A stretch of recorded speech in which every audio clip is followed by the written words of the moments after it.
A chair with a plywood seat and backrest. How to disassemble.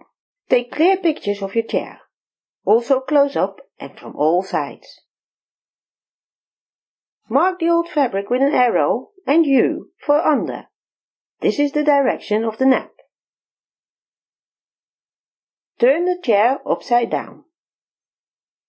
Use hand tools to take the screws or bolts out. Do it crosswise. Save the old screws for measurements to buy new ones. Turn the seat around and mark the underside as well with an arrow and a U for under or a little stripe.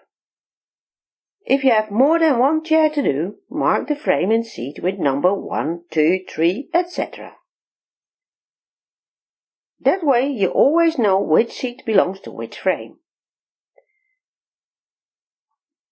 As sometimes the hole of the bolts are not in the exact same position.